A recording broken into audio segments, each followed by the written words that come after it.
Assalamualaikum warahmatullahi wabarakatuh. Warna gamuk orang kita. Okey, Lan nak tukar tayar. Tayar dia botak tengah. Okey gang, kita buka start dulu. Dekat sini kita ada buat penukaran tayar. Okey, siapa-siapa nak tukar tayar boleh datang sini. Tayar saya apa, nanti Roger nombor dekat bawah. So kita boleh setting nak tukar tayar sini. Kita orang pun ada mesin. Nanti kita tunjuk video macam mana nak tukar tayar.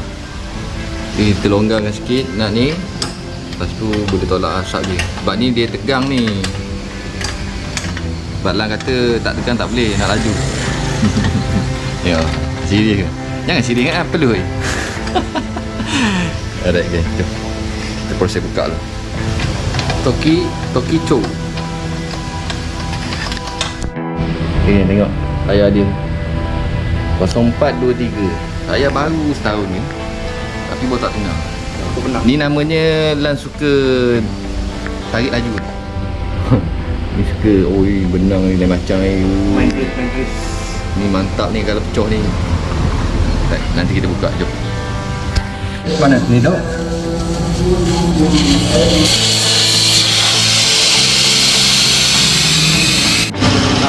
Oh, cepat pegang tepi.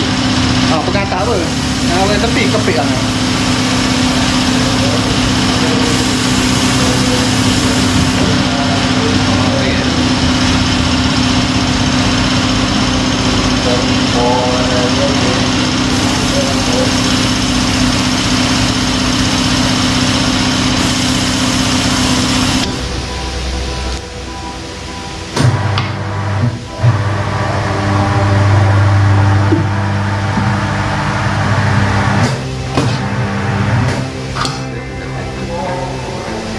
Belakang tu masuk.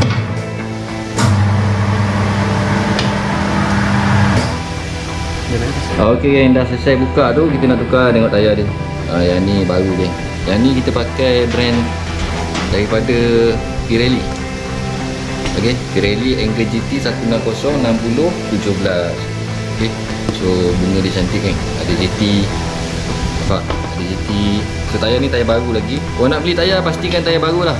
Kita orang pun jual tayar baru kan. Kalau tengok kat sini 1924 kan. Pastikan tayar baru. Bayar pun dengan tayar baru kan. Kalau tayar tahun lama dia murah sikit. Okey, jom kita nak pasang dulu. Pastikan kedudukan rem dengan kita nak pasang ni ngam. Kalau tidak nanti terbalik.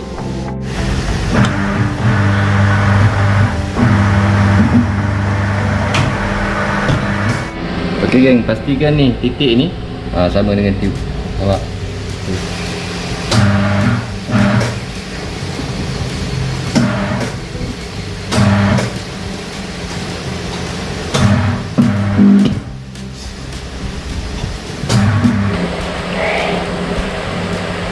Geng, isi angin je.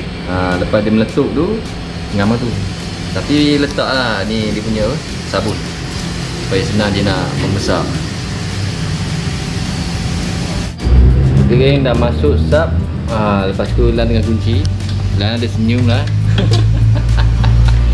Okey, kita masuk, kita betulkan tayar dulu. Dia ada marking sebenarnya ni. Okey, dia ada marking. Pastikan belah sini, belah sana sama ngam. Okey, cantik lah. Okay, jom. Masih, tapi bagus dia ada sub ni, ada lock. Okey, siapa nak tukar tayar boleh datang jumpa Lan. Nanti kita adjust. Tapi sebelum tu kena tanya dululah tayar stok apa, brand apa, kau nak pakai saiz berapa.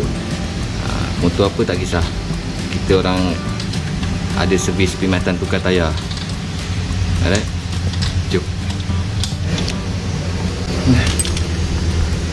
Selesai geng. Okey, jangan lupa subscribe, like, komen dan share. Kita jumpa lagi.